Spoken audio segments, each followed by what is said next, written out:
भोपाल में आज से 5 मार्च तक अंतर्राष्ट्रीय धर्म सम्मेलन है। सम्मेलन का उद्घाटन राष्ट्रपति द्रौपदी मुर्मू करेंगी। कार्यक्रम में शामिल होने के लिए राष्ट्रपति आपको बता दें कि अब से कुछ देर बाद दिल्ली से रवाना होंगे और 11:55 पर भोपाल पहुंचेंगे। दोपहर 12:10 पर कुशाभाऊ ठाकरे परिसर पहुंचेंगे, जहां पर वो धर्म सम्मेलन का उद्घाटन करेंगे। इस कार्यक्रम में राज्यपाल मंगूभाई पटेल और मुख्यमंत्री शिवराज सिंह चौहान भी शामिल होंगे। कार्यक्रम में दोपहर 1:05 पर राष्ट्रपति का संबोधन होगा, जिसके बाद वो दिल्ली के लिए रवाना होंगे। नए युग में मानववाद के सिद्धांत पर केंद्रित सम्मेलन का आयोजन वैश्विक विचारों को एक मंच देने के लिए किया जा रहा है और इस सम्मेलन में 15 देशों के 350 से ज्यादा विद्वान शामिल हो रहे हैं। इसमें Bhutan, Mongolia, Sri Lanka, Indonesia, Thailand, Vietnam, Nepal, दक्षिण कोरिया, मॉरिशस, रूस, स्पेन, फ्रांस, अमेरिका और ब्रिटेन की सहभागिता रहेगी। सम्मेलन में 4 मुख्य सत्रों में 25 विद्वान अपने विचार रखेंगे और इसी दौरान 15 समानांतर सत्र भी होंगे। सम्मेलन पर केंद्रित 115 शोध पत्र पढ़े जाएंगे। सम्मेलन में पहली बार एक अनूठा मंत्री सत्र भी होगा, जिसमें 5 देशों के मंत्री सांस्कृतिक सामंजस्य और विभिन्न विषयों पर चर्चा करेंगे। इस सत्र में भूटान, श्रीलंका, इंडोनेशिया, नेपाल और भारत के मंत्री शामिल होंगे।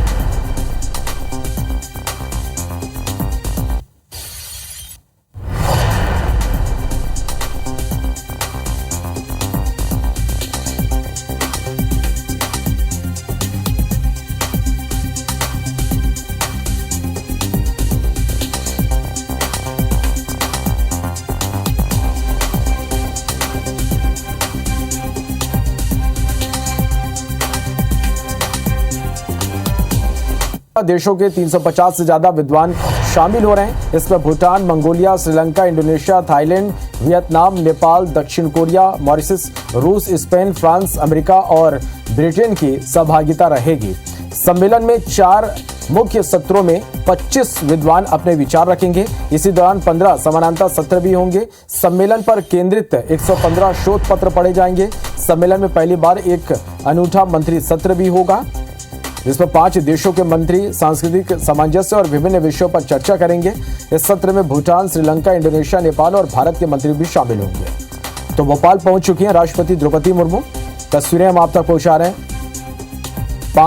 आज से 5 मार्च तक अंतर्राष्ट्रीय धर्म सम्मेलन का आयोजन और आज इस सम्मेलन का उद्घाटन होगा। राष्ट्रपति द्रौपदी मुर्मू इस कार्यक्रम में शामिल होंगी। भोपाल पहुंच गई हैं। तस्वीरें आप देख पा रहे हैं। नए युग में मानववाद के सिद्धांत पर केंद्रित सम्मेलन का आयोजन वैश्विक विचारों को एक मंच देने के लिए किया जा रहा है। तो भोपाल में 7वां अंतर्राष्ट्रीय धर्म सम्मेलन का आयोजन, जिसका शुभारंभ आज होगा। 4 मुख्य सत्र में 25 विद्वानों का संबोधन होगा। नए युग में मानववाद यह विषय सम्मेलन का। तो ये बड़ी खबर, 15 देशों के 350 से ज्यादा विद्वानों का भाषण होगा। मानववाद के सिद्धांत पर 115 शोध पत्र पढ़े जाएंगे। 3 दिनों तक ये सम्मेलन चलेगा। विभिन्न विषय पर चर्चा होगी। इस सत्र में भूटान, श्रीलंका, इंडोनेशिया, नेपाल और भारत के मंत्री भी शामिल होंगे। विवेक पटैया हमारे साथ जुड़ गए। विवेक, राष्ट्रपति द्रौपदी मुर्मू भोपाल पहुंच चुकी है। धर्म सम्मेलन का आज शुभारंभ होगा। कुछ ही देर पहले राष्ट्रपति द्रौपदी मुर्मू भोपाल के ओल्ड एयरपोर्ट पर पहुंची है। वायुसेना के विशेष विमान से राष्ट्रपति का आगमन हुआ है। मुख्यमंत्री शिवराज सिंह चौहान, राज्यपाल मंगूभाई पटेल, बीजेपी के अध्यक्ष वी.डी. शर्मा सहित तमाम जो मंत्री और कार्यकर्ताओं ने राष्ट्रपति का स्वागत किया है। राष्ट्रपति सीधे ओल्ड एयरपोर्ट से जो मिंटो हॉल है, जो अब कुशाभाऊ ठाकरे कन्वेंशन सेंटर के नाम से जाना जाता है, वहाँ के लिए रवाना हुई है। करीब 12:20 पर धर्म सम्मेलन, जो 7वां धर्म सम्मेलन भोपाल में 3 दिवसीय हो रहा है, उसका उद्घाटन राष्ट्रपति करेंगे। चलिए, बहुत शुक्रिया आपका इस पूरी जानकारी के लिए।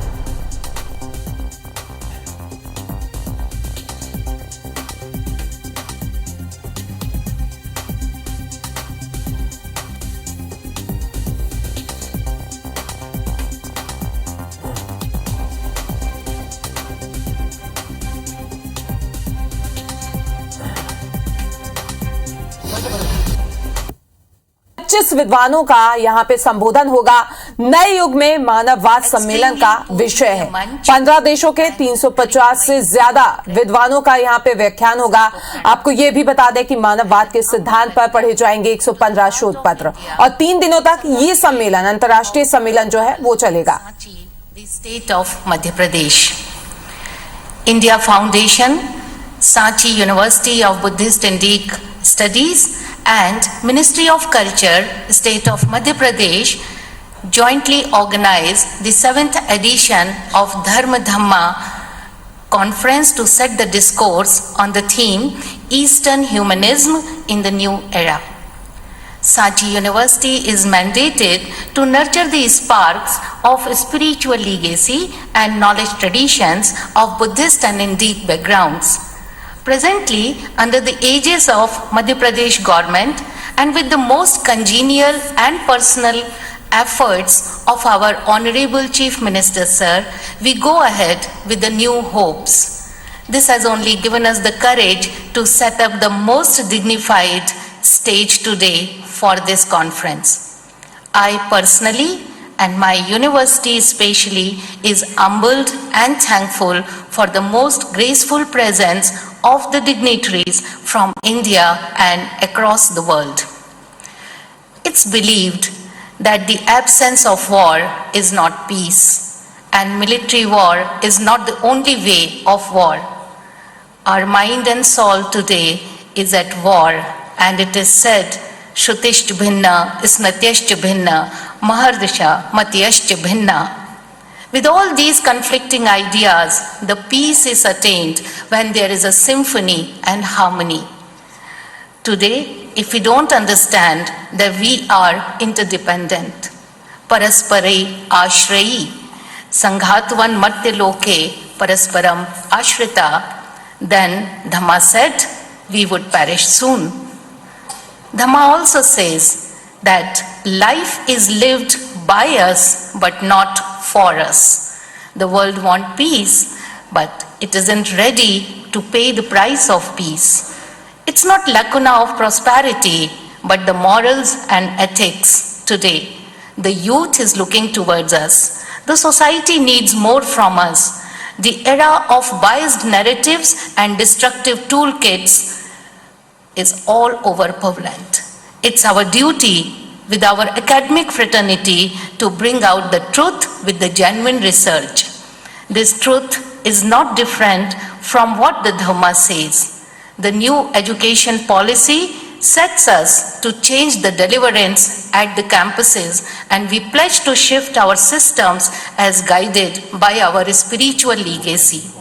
Once again, I render a very hearty welcome to this graceful Sabhagrah, and we perform our nihit karma as the Shastra says, Swasve karmanye abhiritah sansiddhi labhate nara swakarma niratah siddhim yatha vindati tachrunu. Pranam. Thank you, ma'am, for the kind introduction. Now may I invite Sri Swami Govinda Dev Giriji Maharaj, Treasurer Sri Ram Janmabhoomi Tirtha Kshetra Trust, to give his welcome address.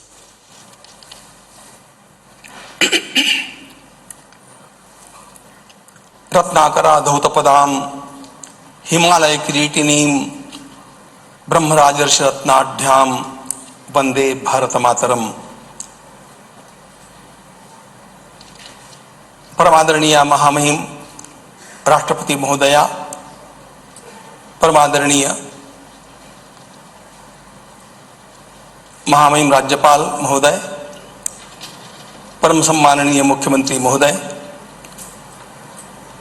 and all who are present here.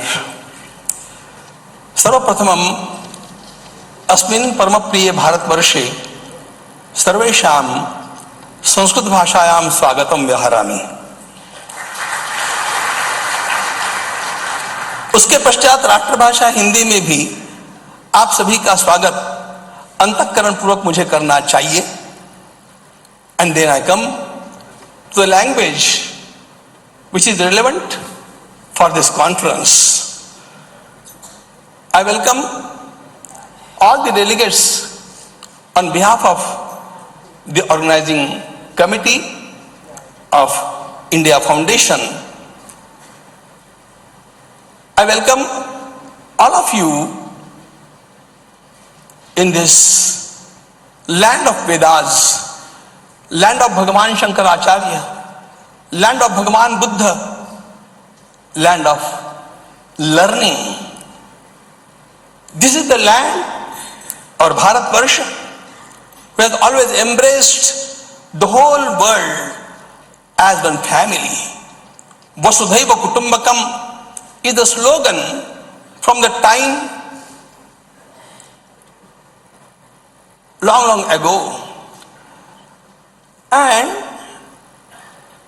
this is the land which has been a center of attraction for the whole world.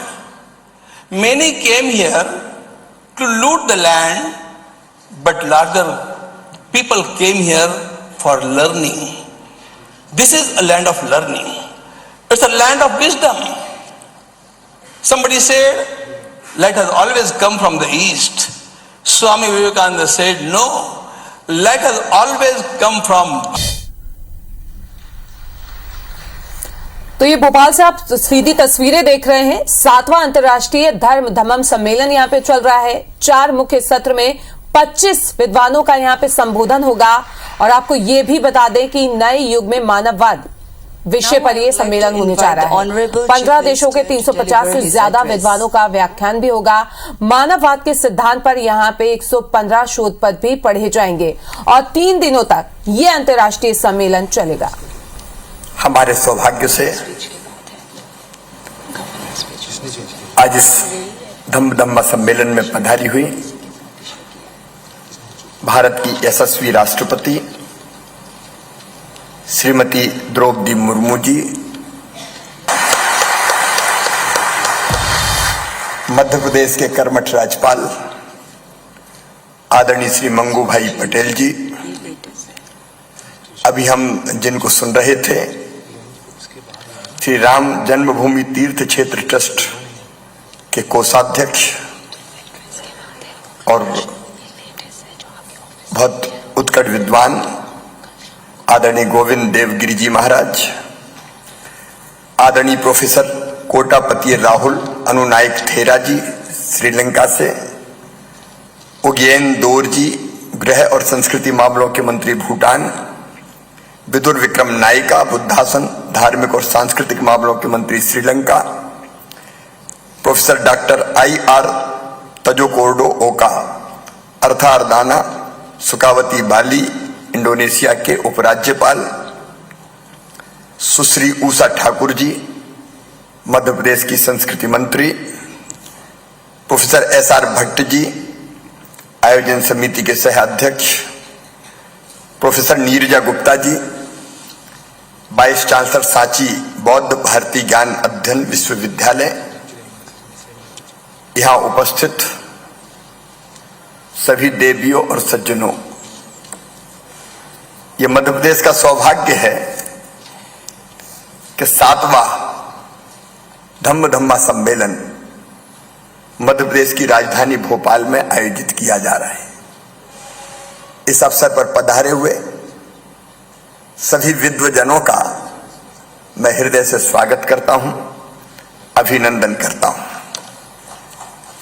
Madhya Pradesh की धरती पर सांची बौद्ध भारती ज्ञान अध्ययन विश्वविद्यालय की स्थापना करने का सौभाग्य भी मध्य प्रदेश को प्राप्त हुआ।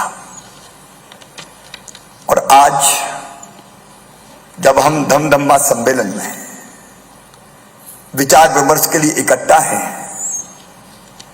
तो मुझे कहते हुए आनंद और प्रसन्नता है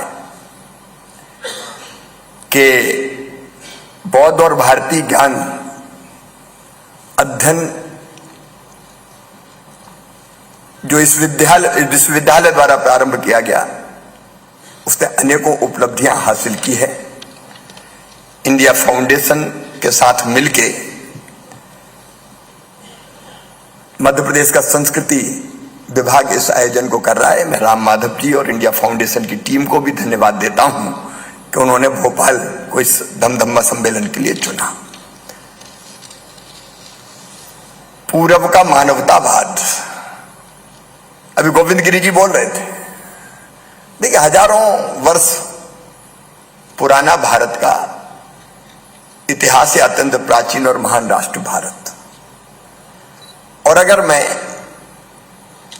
मूल चिंतन क्या है भारत का, ये बात कहूं तो एक ही पंक्ति में अगर कहूं तो एक ही चेतना समस्त जड़ एवं चेतन में विद्यमान है, अनस्यूत है। एक ही चेतना वो सब में है, मनुष्य मात्र में है। और इसलिए भारत में कहा गया सिया राम मैं सब जग जानी, सब में सीताराम है, वो ही है सब में। या कबीरदास जी ने कहा साहब तेरी साहबी हर घट रही समाए, जो मेहंदी के पात में लाली लकी ना जाए। इसको और अगर बढ़ाएं तो स्वामी जी जिस श्लोक का भी उल्लेख कर रहे थे, इसलिए भारत में कहा गया अयम निजम पराबेत्ति गणना लघु चेत साम, उदार चरिता नाम तू वसुदैव कुटुंबकम। ये मेरा, ये तेरा है। ये छोटे सोच वालों का, छोटे दिल वालों का सोच है। जो विशाल हृदय के होते हैं वो तो कहते हैं सारी धरती ही एक परिवार है, सारी वसुधा ही एक परिवार है। इसलिए हमारे यहां कहा गया आत्मवत् सर्वभूतेषु, सबको अपने जैसा मानो, कोई भेद नहीं। इसलिए शायद कहा गया कि जियो और जीने दो। और अगर आगे बढ़कर कहूं तो मैं भारत के गांव गांव में, केवल विद्वानों की सभाओं में नहीं, गांव गांव में आज भी हर धार्मिक आयोजन में बच्चा बच्चा इस मंत्र का उच्चारण करता है, उद्घोष करता है कि धर्म की जय हो, अधर्म का नाश हो और प्राणियों में सद्भावना। बच्चा बच्चा भारत का उद्घोष करता है प्राणियों में सद्भावना, केवल मनुष्य मात्र में नहीं, प्राणियों में सद्भावना हो और विश्व का कल्याण हो। यह भारत का बच्चा बच्चा गाता है। यह वही सोच है, एक ही चेतना। और सचमुच में इसी भाव के कारण हमने पशुओं में, पक्षियों में, कीट पतंगों में उसी एक आत्मा को देखा। शायद इसलिए जो दशावतार भारत में माने गए हैं, उनमें से जो 4 अवतार 12 है, मत्स्य कूर्म 3 और एक चौथा नरसिंह अवतार, ये आधा मनुष्य का और आधा पशु का हुआ। एक आत्मभाव से देखने का भाव है। शायद इसलिए हमने नदियों की भी पूजा की, मां माना। गंगा सिंधु कावेरी यमुना च सरस्वती रेवा महानदी गोदा ब्रह्मपुत्र पुनात्मान, पवित्र माताएं हैं। इसलिए हमने पेड़ों की पूजा की। अभी भगवान बुद्ध की प्रतिमा महामहिम राष्ट्रपति जी को भेंट की तो पीपल के पत्ते में। अब आप देखिए, बट का वृक्ष, पीपल का पेड़, इसमें भी वही चेतना है। ये भारत के दर्शन में आपको हर जगह मिलेगी। मैं बहुत विस्तार में नहीं जाऊंगा, महामहिम को सुनेंगे। सारी धरती एक परिवार है, केवल धरती नहीं, धरती पर रहने वाले बाकी प्राणियों के लिए भी ये धरती है। अब आजकल सोचा जाने लगा है, मध्य प्रदेश में भी हम लोग चीता विलुप्त हो गए थे तो नामीबिया और दक्षिण अफ्रीका से लेके आए, गाय को माता मानने का भाव। तो ये सोच में और चिंतन में। और अगर हम धम्मा के बारे में बात करें तो देखिए, मुझे कहते हुए प्रसन्नता है। धर्म और धम्म का पहला सिद्धांत सभी जीवों के साथ दया और सम्मान के साथ व्यवहार करना। एक ही बात है, एक ही चेतना सब में है, आत्मवत् सर्वभूतेषु। दूसरी चीज अगर कहें तो ज्ञान और बोध का अर्थ, ज्ञान और बोध पैदा करना, जिसका अर्थ है चीजों की नश्वरता और अंतर संबंधों को पहचानना। और तीसरी अगर करें तो आंतरिक शांति और निर्विकार भाव विकसित करना। यहां विद्वानों की सभा है, अलग अलग बिंदुओं पर आप गंभीर चिंतन और मंथन करेंगे और मुझे पूरा विश्वास है कि इस चिंतन से जो अमृत निकलेगा वो दुनिया को शाश्वत शांति के पथ का दिग्दर्शन कराने में सफल होगा। क्योंकि इस देश ने, इस धरती ने, भगवान बुद्ध ने भी जो कहा वो यही था, युद्ध नहीं, शांति, घृणा नहीं, प्रेम, संघर्ष नहीं, समन्वय, शत्रुता नहीं, मित्रता। और मुझे लगता है यही वो मार्ग है जो भौतिकता की अग्नि में दग्ध विश्व मानवता को शाश्वत शांति के पथ का दिग्दर्शन कराएगा, और इसके लिए धम्म और धर्म सम्मेलन बहुत उपयोगी सिद्ध होगा। एक बार सभी अतिथियों का पुनः हृदय से स्वागत करते हुए मैं अपनी वाणी को विराम देता हूं। धन्यवाद। Thank you, Honorable CM, for your endearing speech. Now we will have the book launch of the Panorama of Indian Philosophers and Thinkers Encyclopedia Collection, authored by Professor S.R. Bhatt and Professor Nirja Gupta.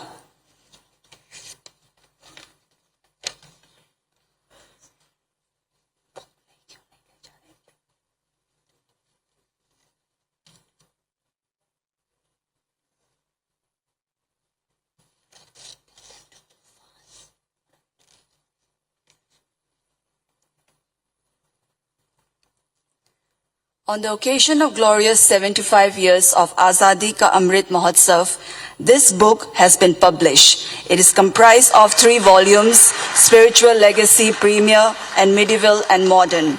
In this regard, many philosophers and scholars of India have submitted their entries into this compilation, and this is the first of this kind in India.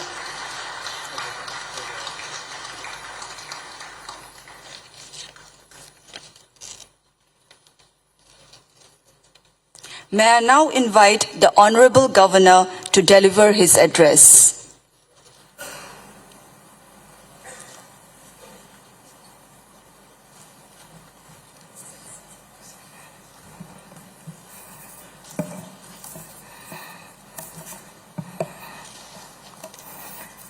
सभी को नमस्कार। 7वें international धम्म conference में पधारे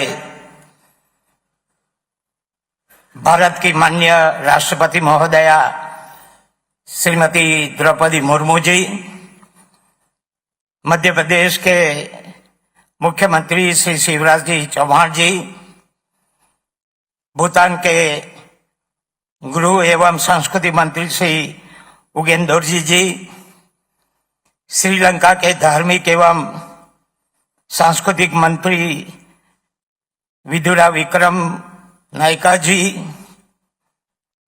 श्री राम जन्मभूमि तीर्थ क्षेत्र trust के स्वामी गोविंद देव गिरी महाराज जी, मंचासीन महानुभाव, उपस्थित संतगण, भाइयों और बहनों, आप सभी का मैं अंतर की गहराई से आप सबका स्वागत करता हूं। राजा भोज के ऐतिहासिक नगर भोपाल में नए युग के लिए पूर्वी मानवतावाद विषय पर अंतर्राष्ट्रीय धर्म अंतर्राष्ट्रीय सम्मेलन के 7वें संस्करण का आयोजन करने के लिए सांची बौद्ध भारतीय ज्ञान अध्ययन विश्वविद्यालय एवं इंडिया फाउंडेशन को बहुत बहुत बधाई देता हूं। मैं इस सम्मेलन में विदेश एवं भारत से पधारे सभी प्रतिनिधि, सम्मानीय वक्तागण और अपने अपने शोध पत्र प्रस्तुत करने वाले सभी अतिथियों का स्वागत करता हूं। मुझे ये जानकर प्रसन्नता हो रही है कि इस प्रतिष्ठित सम्मेलन में 15 देशों के प्रतिनिधि भाग ले रहे हैं। हमारे देश की सदियों पुरानी परंपरा विश्व शांति और मानव जाति के कल्याण में विश्वास रखती है और उसे बढ़ावा देती है। हमारे भारतीय दर्शन की मान्यता इस विश्वास में निहित है कि विश्व सबके लिए है और युद्ध की कोई आवश्यकता ही नहीं है। मानवता के कल्याण के लिए शांति, प्रेम और एक दूसरे के प्रति विश्वास आवश्यक है। यहां तक कि नैतिक और व्यवहारिक क्षेत्र में बौद्ध दृष्टिकोण भी मानव जाति की भलाई के लिए महत्वपूर्ण है। वैश्विक परिदृश्य में अतिवाद, विस्तारवाद, जलवायु परिवर्तन के प्रतिकूल प्रभावों से मानवता की सुरक्षा हेतु भारतीय ज्ञान एवं ऋषियों का चिंतन ही आज के समय में समाधान का रास्ता प्रस्तुत करता है।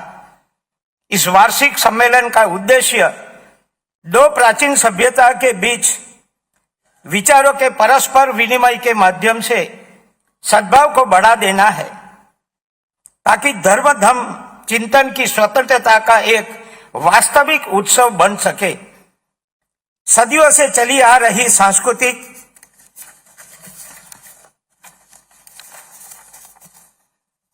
और सभ्यतागत अंतर संबंध के द्वारा जो चिंतन परंपरा चली आ रही है, उस पर बदलते समय और परिप्रेक्ष्य में नई दृष्टि से विचार किया जाएगा, ताकि एक समृद्ध समाज, राष्ट्र एवं विश्व का निर्माण हो सके।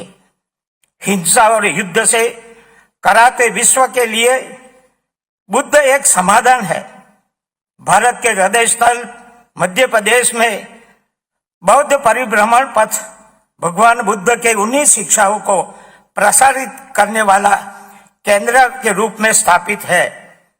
मैं आश्वस्त हूं कि यह अंतर्राष्ट्रीय सम्मेलन युद्ध एवं पीड़ा से कराते विश्व को शांति का मार्ग दिखाने में सक्षम होगा। आभार। भारत माता की जय। Thank you, Honorable Governor, sir, for your kind remarks. It is indeed my proud privilege to request the Honorable President of India to deliver her address.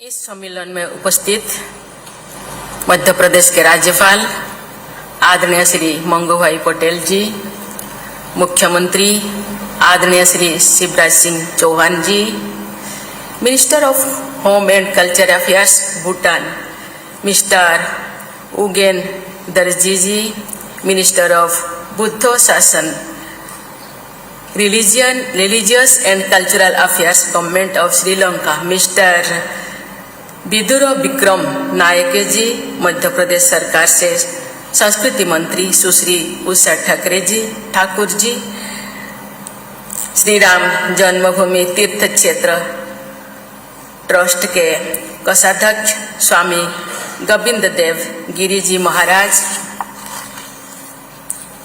वेनेरेबल professor Kotapitiye Rahula Anunayake Thero ji from Sri Lanka, vice governor of Bali Indonesia professor doctor IR जकरदाओका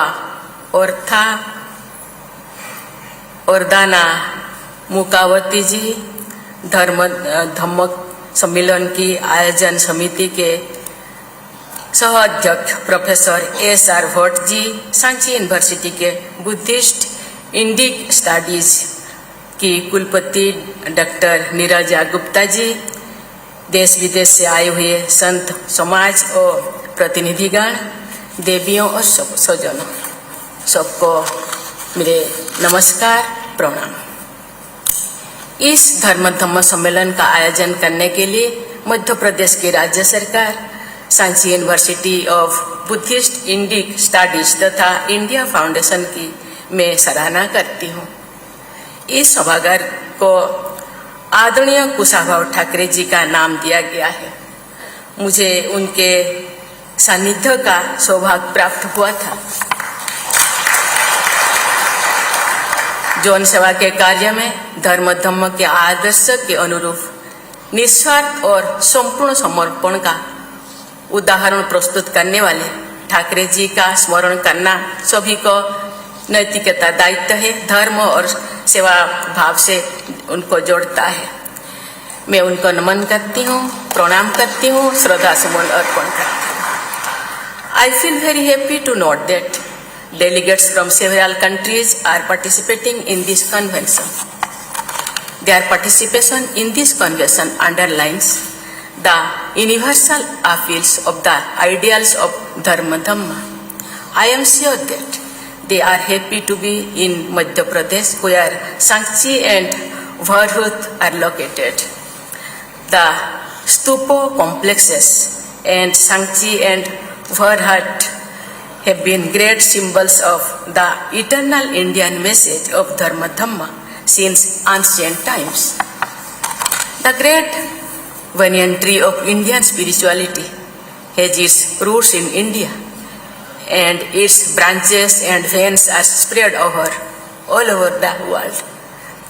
The delegates of this convention are messengers of Eastern humanism, which forms the core of all the major schools of Indian philosophy. For scholars, there are different schools of philosophy, but mystics of the world speak the same language. When realized souls decided to become compassionate teachers or gurus, their traditions came into existence. Many such traditions originated in India and have been flourishing across the world. These traditions are based on philosophies that did not spring from merely intellectual exercises. These philosophies are based on actual experiences of realized souls who were seekers of the ultimate truth and had realized it for themselves. That is why these philosophies are called darsana or direct vision, and the founder of every school is called a seer, that is drashta or darshanik. देवी और स्वजनों, अपनी आध्यात्मिक दृष्टि को महर्षि पतंजलि ने इन शब्दों में व्यक्त किया था, दुखमें वो सर्वम विवेकीन हो, और भगवान बुद्ध ने कहा था सर्वम दुखम। कालांतर में गुरु नानक ने कहा नानक दुखिया सब संसार। लेकिन इन सभी ईश्वरीय विभूतियों ने दुख से निकलने का मार्ग भी सुझाए हैं। मानवता के दुख के कारण का बोध करना और उस दुख को दूर करने का मार्ग दिखाना पूर्व के मानववाद की विशेषता है, जो आज के युग में और अधिक महत्वपूर्ण हो गए हैं। महर्षि पतंजलि ने अष्टांग योग की पद्धति स्थापित की।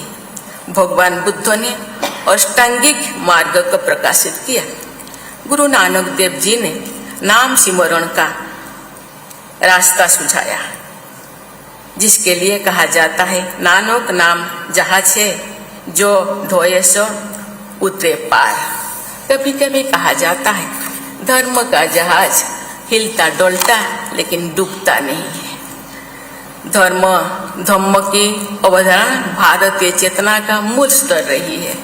हमारी परंपरा में कहा गया है धार्यते अनेन इति धर्म, अर्थात जो सबको धारण करता है यानी आधार देता है और धर्म है। धर्म की आधारशिला पर भी पूरी मानवता टिकी हुई है। राग और द्वेष से मुक्त होकर मैत्र करुणा और अहिंसा की भावना से व्यक्ति और समाज का विकास करना पूर्व के मानववाद का प्रमुख संदेश रहा है। नैतिकता पर आधारित व्यक्तिगत आचरण तथा समाज व्यवस्था पूर्व के मानववाद का व्यवहारिक रूप है। नैतिकता पर आधारित ऐसी व्यवस्था को बचाए रखना और मजबूत बनाना हर व्यक्ति का कर्तव्य माना गया है। हमारी परंपरा में ये कहा जाता है कि जिस समाज में धर्म की रक्षा की जाती है वो समाज भी धर्म का संरक्षण प्राप्त करता है। धर्म रक्षति रक्षितो हो। Ladies and gentlemen, the path of Dhamma or virtues is a humane path. Loving kindness or metta, compassion or karuna, selfless joy of mudita and equanimity of upekkha are important elements of Eastern humanism as propounded by the Buddha. Eastern humanism looks at the universe as a moral stage and not as a material battleground. In the building and sustaining of this moral order, every individual has to be action-oriented and not really on fact. The great Indian epic Mahabharata contains this statement by Bhishma Pitamaha. I consider personal efforts to be above all. Belief in the fact makes men dull. Paurusham hi param mane devam nishchitya mohote. Eastern humanism believes that blind impulses lead to individual fights and even wars between countries. When India proclaims on the global stage that the entire world is but one family, Vasudhaiva Kutumbakam, it proclaims its commitment to Eastern humanism. We feel happy that the International Committee was very enthusiastic in adopting June 25 as the International Day of Yoga in 2015. This highlights the universal appeal of Eastern humanism. When India emphasizes that peace, not war, is the way forward, India expresses its commitment to Eastern humanism. In recent times, India has been trying to correct many prevailing global perceptions, but the idea of progress, development, and a fair world order. देवियों और स्वजनों, मुझे ये देखकर गर्व होता है कि हमारे देश की परंपरा में धर्म को समाज व्यवस्था और राजनीतिक कार्यकलापों में प्राचीन काल से ही केंद्रीय स्थान प्राप्त है। आज से 2000 वर्ष से भी पहले हमारे देश में धर्म महात्मा के पद को सबसे महत्वपूर्ण माना जाता था। पुरुषार्थ चतुष्टय की अवधारणा में अर्थ और काम के साथ साथ धर्म और मोक्ष का स्थान दिया गया था। स्वाधीनता के बाद हमने जो लोकतांत्रिक व्यवस्था अपनाई, उस पर धर्म धम्म का गहरा प्रभाव स्पष्ट दिखाई देता है। हमारे राष्ट्रीय प्रतीक चिन्ह सारनाथ के अशोक स्तंभ से लिया गया है। हमारे राष्ट्रीय ध्वज में धर्म चक्र सुशोभित है।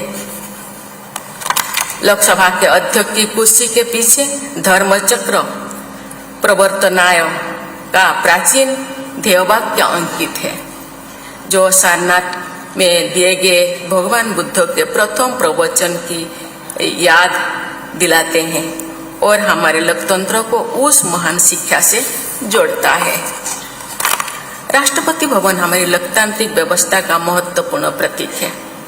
राष्ट्रपति भवन के सबसे प्रमुख कक्ष में भगवान बुद्ध की लगभग 1500 साल पहले की एक प्रतिमा शोभायमान है, जो अभय मुद्रा में सभी उपस्थित व्यक्तियों को आशीर्वाद प्रदान करती है। भगवान बुद्ध से जुड़ी अनेक कलाकृतियां राष्ट्रपति भवन में विद्यमान है।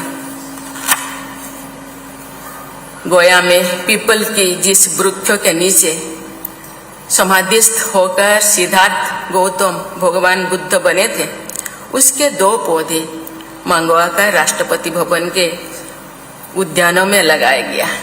मेरे पूर्ववर्ती राष्ट्रपति श्री रामनाथ कोविंद जी द्वारा लगाए गए ये पौधे भगवान बुद्ध की विरासत के साथ राष्ट्रपति भवन के संबंध को जीवंत बनाए रखेंगे। राष्ट्रपति भवन के स्टेट कॉरिडोर में धर्म धम्म परंपरा का कलात्मक रूप देखा जा सकता है। वहाँ श्रीमद् भागवत गीता के लगभग 70 श्लोक कुशल कलाकारों द्वारा लिखे गए हैं। हमारे राष्ट्रपिता महात्मा गांधी महाकारुणिक भगवान बुद्ध के अहिंसा तथा करुणा के संदेश को अपने जीवन मूल्यों तथा कार्यों के द्वारा प्रसारित करते थे। बापू की प्रार्थना का आरंभ एक बौद्ध मंत्रों से होता था। उनकी प्रार्थना में गीता तथा अन्य उपनिषद के श्लोक पढ़े जाते थे। हम सभी जानते हैं कि गांधी जी ने एक आदर्श राज्य की अवधारणा को रामराज्य का नाम दिए थे। धर्मों की हमारी परंपरा में सर्वे भवन्तु सुखिनः, भवन्तु सब्ब मंगलम और सर्वदा भला की प्रार्थनाएं हमारे जीवन का हिस्सा रही है। यही पूर्व के मानववाद का सार तत्व है और यही आज के युग की सबसे बड़ी जरूरत भी है।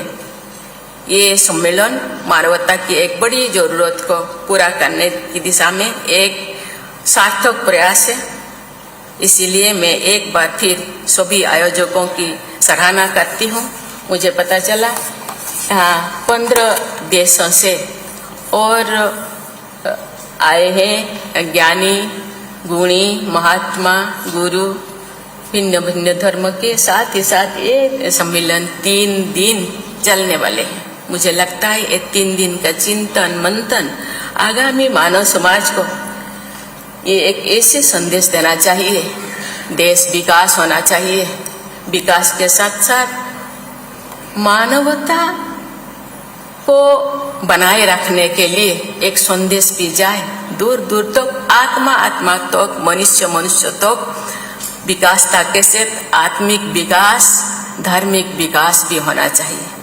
मैं ये मंगल कामना करती हूँ कि समस्त विश्व समुदाय पूर्व के मानववाद से लाभान्वित हो और धरती माता की सभी संतानें शांतिपूर्ण तथा सुखमय जीवन व्यतीत करें। धन्यवाद।